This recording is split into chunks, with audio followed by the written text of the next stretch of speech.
देश के इस तरह के पद पे बैठे व्यक्ति के लिए बोलने और क्रियान्वयन के बीच के फासले को खत्म करना होगा।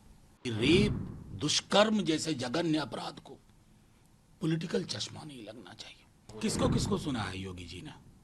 किसको किसको सुना? मुझे सुना, मेरे नेता को सुना, राहुल जी को सुना।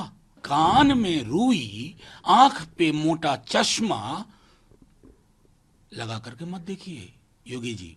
हमको लग रहा है आप विपक्ष को नहीं घेर रहे हैं, अब अपनी सरकार को घेर रहे हैं।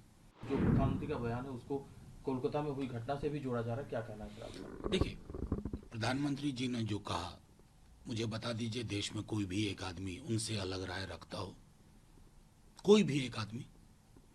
लेकिन क्या है ना कि देश के इस तरह के पद पे बैठे व्यक्ति के लिए बोलने और क्रियान्वयन के बीच के फासले को खत्म करना होगा। मणिपुर के विजुअल्स क्या प्रधानमंत्री जी ने नहीं देखे होंगे? क्या उनकी आंखों से नहीं गुजरा होगा? क्या हाथरस में क्या हुआ?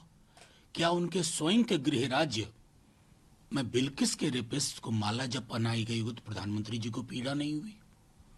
मेरे ये सवाल इसलिए नहीं है कि मैं प्रधानमंत्री जी की आलोचना कर रहा हूं, मैं ये बता रहा हूं कि रेप, दुष्कर्म जैसे जघन्य अपराध को पॉलिटिकल चश्मा नहीं लगना चाहिए। चाहे कलकत्ता हो या हाथरस हो या बिल्किस हो या फिर मणिपुर हो। मुझे दुख के साथ कहना पड़ता है कि इवन रेप डिवाइड्स अस। अलग अलग खेमों में बढ़ जाते हैं। कभी सोच के देखता पीड़िता के परिवार पे क्या गुजर रही होगी। तो प्रधानमंत्री जी, हम आपके इस बयान के साथ हैं, लेकिन ये बयान जमीन पे उतरना चाहिए और देश के हर हिस्से में इस बयान की लहर वही होनी चाहिए। यही आग्रह है कि विपक्षी दल के कई नेता बांग्लादेश पर टिप्पणी करने से सिर्फ इसलिए बच रहे हैं, वो इसलिए चुप हैं कि उन्हें डर है कि कहीं उनका मुस्लिम वोट बैंक सिंक ना हो। किसको किसको सुना है योगी जी ने?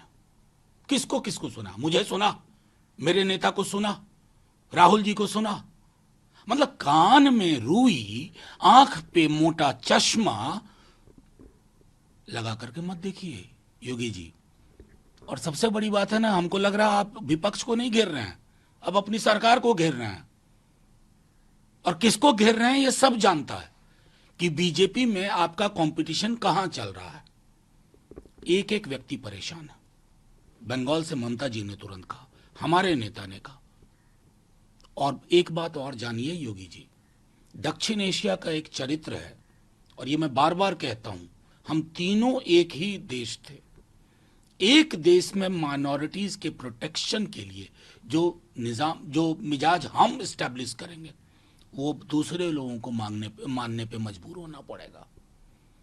और हां, बुलडोजर का बेजा इस्तेमाल न्याय के पर्यायवाची के रूप में जो व्यक्ति करे, उसे ये सब बोलने का तो कोई हक ही नहीं है। न्यूज नेशन अब व्हाट्सएप पर खबरों के ताजा अपडेट के लिए न्यूज नेशन के इस क्यूआर कोड को स्कैन करें।